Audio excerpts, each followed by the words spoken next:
میں سوال آپ سے کرنا چاہوں گا ڈاکٹر مفتی نثار صاحب. سوال یہ ہے کہ مدارس اور یونیورسٹیز کے کردار سے ہمیں تھوڑا سا آگاہ کیجئے، چونکہ اساتذہ کا حصہ بھی بہت زیادہ ہے. وہاں تربیت ٹھیک رخ پر ہو جائے تو آگے آسانی ہوتی ہے.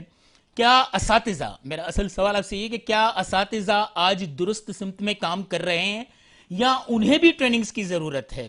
کہ وہ اپنی اس ٹریننگ کے مطابق دینی اور دنیاوی علوم کے ترازو کے پلڑوں کو جو ہے وہ مساوی رکھ سکیں؟ جی، بسم اللہ الرحمن الرحیم، نحمدہ ونصلی ونسلم علی رسول الکریم. آپ کا سوال بڑا اہم ہے اور یہ اس وقت کی ضرورت ہے. اور میں آپ کے سوال کے جواب دینے سے پہلے ایک ضروری بات یہ کہوں گا کہ اس مسئلے کے حل کے لیے جو سب سے اہم جس کام کی ضرورت ہے وہ یہ کہ دینی مدارس اور یونیورسٹیز کے نصاب میں بہت بڑا گیپ پایا جاتا ہے. تو سب سے پہلے اس گیپ کو ختم کرنے کی ضرورت ہے. اس کی اب میں آپ کو ایک مثال دے دوں کہ ہمارے ہاں جس طرح اگر دینی مدارس میں کوئی طالب علم درجہ سادسہ سے فارغ ہو تو اس کی 14 سالہ تعلیم پوری ہوتی ہے، اور یونیورسٹیز میں اگر کوئی گریجویشن سے فارغ ہو تو اس کی 14 سالہ تعلیم پوری ہوتی ہے.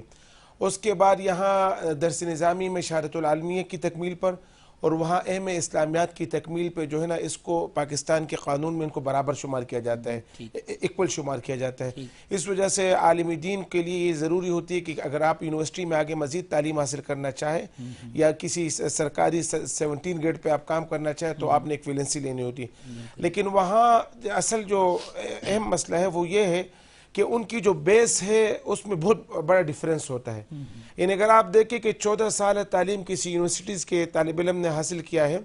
کسی اسٹوڈنٹ نے، اور اس نے بالکل کسی بھی صرف اسلامک اسٹڈیز کے علاوہ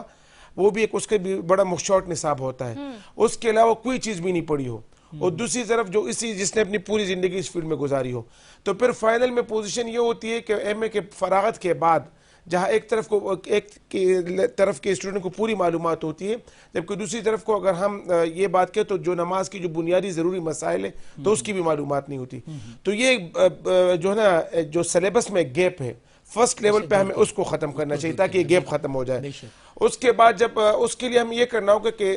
انیشیل لیول پہ ہم نے میٹرک تک ایسا نصاب رکھنا ہوگا کہ جس میں دینی علوم اور دنیاوی علوم دونوں شامل ہو. اس کے بعد پھر انٹر تک، اور اس کے بعد پھر آگے جو ہے نا اسپیشلائزیشن ہو. پھر جو آدمی جو بھی اسٹوڈنٹ جس فیلڈ میں جانا چاہے تو وہ جائے، تو چونکہ ان کی بیس سیم ہوگی.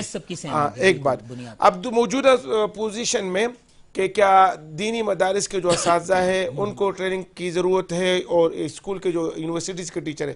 حقیقت میں جو ہے دونوں کو اپنے جگہ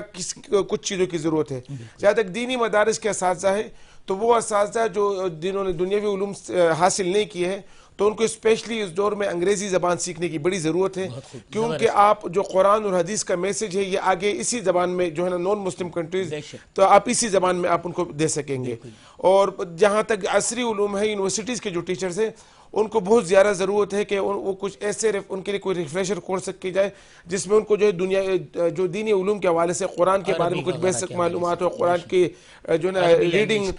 ٹرانسلیشن، یہ جو بنیادی ان کو یہ معلومات جو ہے نا بہت زیادہ ضرورت. اس سے فائدہ یہ ہوگا کہ وہ اپنے اسٹوڈنٹ کی کچھ نہ کچھ وہ تربیت بھی کر سکیں گے. دیکھیں ایک بات میں آپ کو بتا دوں کہ اللہ رب العزت نے قرآن میں سارے مسائل کا حل قرآن کو بتایا، وَاعْتَصِمُوا بِحَبْلِ اللَّهِ جَمِيعًا وَلَا تَفَرَّقُوا. اللہ کی رسی کو مضبوطی سے تھام لو، اسی رسی سے سارے مسائل کا حل ہے. تو اس کے بارے میں جب ٹیچر کو خود معلومات ہوگی تو طالب علم کی تربیت کر سکے گا، اور وہاں تربیت پہ بہت زیادہ ضرورت ہے.